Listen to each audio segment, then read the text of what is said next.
fine, and he said,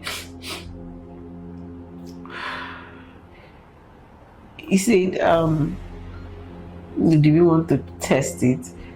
Do you know what it means to open the skull of this child? It's 50-50. Is it not the pain she'll go through? What if it doesn't work? Okay, then whose brain are you going to take from? Because when you wish that you have a brain of a child of this age, then that means you're wishing that another child of this age goes down so that this your baby can be well. So I feel like that's a little selfish. You need to stop. If you are not close to somebody, you will not really know anything about the person. Let me say without say something. Hi everyone. So today I was just led, and I felt like it's time we come up on social media, which happens to be like our office where we work, to talk about something very important in our lives. Over the years, for the past 3, 4, 5, 6 years, we've had a lot of people trolling, my wife and I, that we have not been posting our only daughter online, posting our only daughter, our child, our first child. And so, it's not fair. It's not fair. Not as if we shied away from it, but we felt like it wasn't too necessary at some point. But I think because we do a lot of family content, and so we show our kids online all the time, so people really want to know why are we not showing our only daughter who happens to be our first child. So today we just want to come out and probably clear the air, and then clear the doubt of these people who have been mocking us and trolling us. Of course, as I was discussing with my wife, I simply saying, I told her that we just let them know that we shouldn't even mock the pains you do not understand, because as parents we have some pains that has been quite very, very excruciating, but we decided to keep it aside and just move on with life. So I'm going to tell you about our only daughter and why we have not been posting her. Should I go ahead? Yeah, please. Alright. So of course in 2015 was when we got married, and in 2016 my wife delivered of our baby girl. Her name is Eke Aya. Alright, so the 19th of October. 19th of October 2016. Yeah.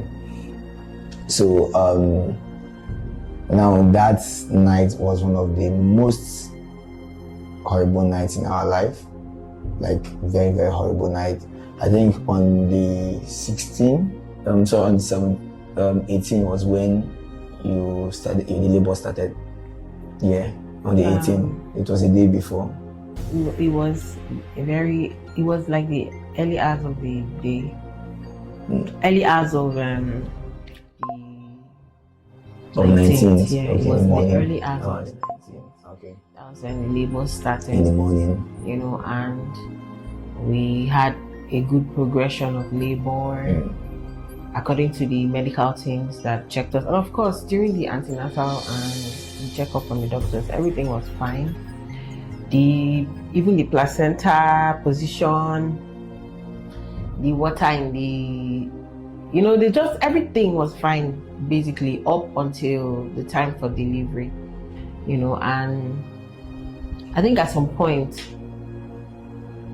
in the hospital, of course, we're in a public hospital, government hospital, and at some point when I was going through my pain, it was like I think it was like it was not a medical personnel that checked me at some point. I feel like the nurses, everybody just went to go and rest, and the person I saw that was trying to clean the room, so I just assumed that might be a cleaner or something that was now checking me at some point, but I had progressed greatly, and then the doctor came out like, okay, in the next few minutes or so, not up to an hour, you're going to have to start entering to push-up, so that was the plan.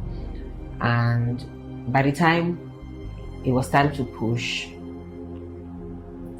we had some issues, and the baby's head will be coming out, and somehow it will slide back in. I don't know. The nurses were like shouting, and at some point they're not like that. I should not allow the baby. They were acting as if maybe I was the one that was sucking the baby back inside of my body, you know, and or pushing the baby back. But the baby's head would crown. It would be like push, you know, that kind of thing. But at the end of the day, the baby came out. Baby was stressed, and baby was not crying or breathing. Not crying. Let's say not crying. I think from that point, breathing. let me share my experience. You know, I at least I saw some things happening inside there. Okay. So I don't know when they called you. Okay. But from my own point of view, the inside of the place, baby came out. They now, you know how they try to tap the baby. They now said, okay, oxygen, bring the oxygen, just casually, you know. So you think that okay, there's oxygen in the room.